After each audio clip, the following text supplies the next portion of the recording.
Hello, kuya. Siya muna yung nagluto ng food. Bait yan.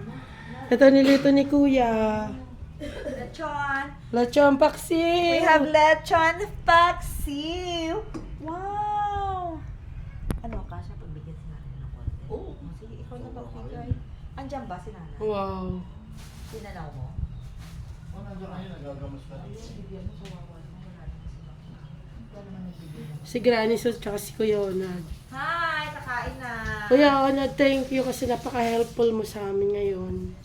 Nene, natawag siya nene. Ay, tumatawag si Nene. Oh, pakipuksa. Yan. Bibigyan namin yung kapitbahay namin si Nanay Tilde. Para may ulam sila. Love namin yun eh. Hello, Ne! Yun sila, busy po sila guys. Sige na. Yun na lang, sa ganito na lang ako, yung ano. Sama? O yan, pwede naman yan. Pwede to? O, lalagyan niya ng salt. Diba parang nilagyan na sabon to? Salt yan, nilagyan namin niya ng salt. Oh, ayan. Kasi nakakaya parang kahit di nalilagyan. Yan, nilagyan nila. Ba? May kumain Naubos kasi guys yung aming mga tupperware. Namigay kasi sila kahapon ng mga pansit, salad. Malinis man to, pinaglagyan namin ng salt, tinugasan namin kagabi. Naubos na kasi. Nagbigay kami ng macaroni salad. Ako, Oo.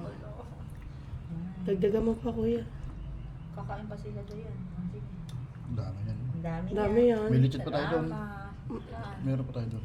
Doon. O, dagdagan mo. Yan. Salamat. Then, ako naman ang kakain. Dadalhin niya yung sa labas. Doon sa kabilang bahay. Ito si Granny Sue. Siyempre, lechon. Pagtapos ng lechon paksiw. Bakit? Guys, thank you. Nasa SM na ba kayo? Yan. Nasa SM na kayo? Guys, kain tayo, kain. Diyan. Ang ganda ng bahay. Kain tayo, kain. Busy si kuya.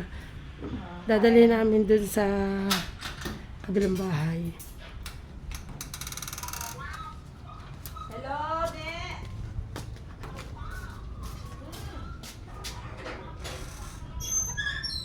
Diyan lang naman yan guys.